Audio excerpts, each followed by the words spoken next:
Hello दोस्तों, हम फिर एक बार हाजिर हो गए आपको ईसप की कहानियों में से एक और कहानी सुनाने के लिए। आज की कहानी है गांव का चूहा और शहर का चूहा। शहर में रहने वाले और गांव में रहने वाले दो चूहों में गहरी दोस्ती थी, मित्रता थी। वो अक्सर एक दूसरे को संदेश भेजा करते और एक दूसरे का हाल जाना करते थे। एक बार गांव में रहने वाले चूहे ने शहरी चूहे को गांव में आने का निमंत्रण भेजा, इनविटेशन दे दिया कि भाई आप गांव में आ जाओ।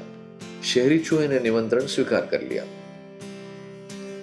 मिलने का वक्त तय हुआ और गांव का चूहा अपने शहरी दोस्त के आने की राह देखने लगा। वो उससे ढेर सारी बातें करना चाहता था। उसे गांव के खेत खलिहानों की सैर करवाना चाहता था। वो अपने दोस्त के स्वागत में कोई कसर नहीं छोड़ना चाहता था, इसलिए उसके लिए ढेर सारे फल और अनाज इकट्ठा करने में लगा हुआ था। आखिर वो दिन भी आया जब शहरी चूहा गांव पहुंचा। दोनों मित्र एक दूसरे से मिलकर बहुत खुश हुए। बहुत देर तक वे बातें करते रहे और एक दूसरे को अपना हाल बताते रहे। फिर दोनों खाने के लिए बैठ गए। भोजन में गांव के चूहे ने अनाज और फल परोसे, जिसे खाकर दोनों ने आराम किया। शाम को गांव का चूहा अपने शहरी दोस्त को गांव दिखाने ले गया। शहरी चूहा वहां के खेत खलिहान देखकर आनंद से भर उठा।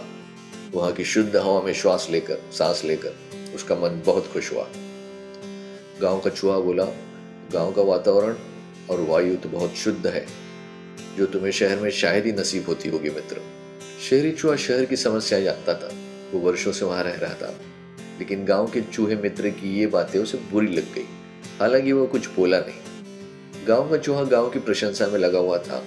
वो उसे जंगलों में ले गया और बोला, मित्र, ऐसे खूबसूरत दृश्य तुम्हें शहर में दिखने को नहीं मिलेंगे, इसलिए आज इन दृश्यों का आनंद ले लो। शहरी चूहे को ये बात भी चुभी, लेकिन वो कुछ नहीं बोला। वो सोचने लगा कि अब अपने इस ग्रामीण गांव वाले मित्र को शहरी चकाचौंध का जीवन दिखाना पड़ेगा।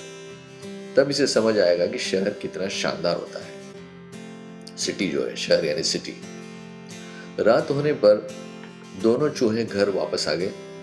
खाने का समय आया तो गांव के चूहे ने फिर से शहरी चूहे को फल और अनाज परोसा।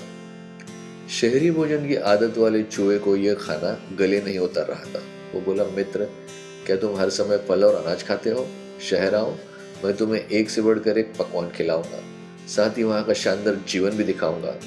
कल ही तुम मेरे साथ चलो। गांव के चूहे में शहर देखने की लालसा जाग गई। वो फौरन तैयार हो गया। रात नरम घास पर सोने के बाद अगली सुबह उठकर दोनों शहर के लिए निकल गए। शहरी चूहा अपने ग्रामीण मित्र को उस घर में ले गया जहां वह रहा करता था। वो किसी अमीर आदमी का घर था। उसमें ही शहरी चूहे का बिल था। उतना बड़ा और सजा धजा घर देखकर गांव के चूहे की आंखें चौंधी आ गई। खाने की मेज देखी तो उसका मुंह खुला रह गया। गांव के चूहे का मुंह खुला रह गया। एक से बढ़कर एक पकवान उस पर सजे हुए थे। शहरी चूहे ने उसे भोजन शुरू करने के लिए कहा। खुशी खुशी गांव का चूहा खाने लगा, भोजन करने लगा। सबसे पहले उसके प्लेट में से पनीर का टुकड़ा उठाया।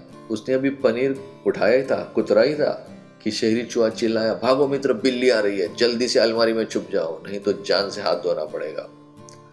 पनीर छोड़ के गांव का चूहा शहरी चूहे के साथ अलमारी की ओर भागा। कुछ देर तक दोनों अलमारी में छुपे रहे।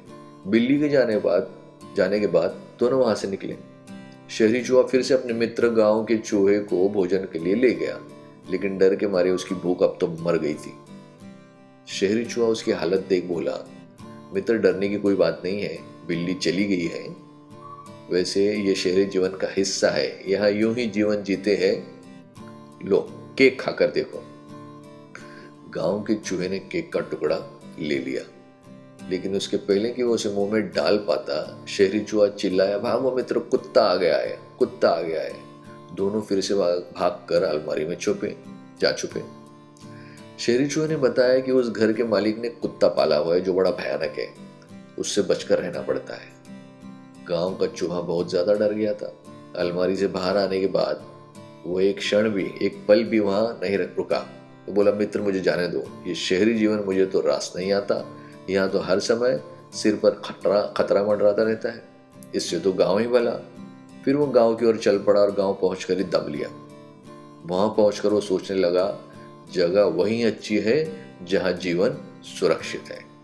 तो ये थी बच्चों आज की कहानी। इसकी शिक्षा क्या है कि अमन चैन का सीधा साधा जीवन ऐसे ऐशो आराम के जीवन से बेहतर है जो खतरों से भरा हुआ है और जहां शांति और सुकून नहीं है। तो मित्रों, आज के लिए इतना ही बस। अगली बार फिर आएंगे हम एसोप की कहानियों में से एक नई कहानी लेकर। तब तक के लिए गुड बाय।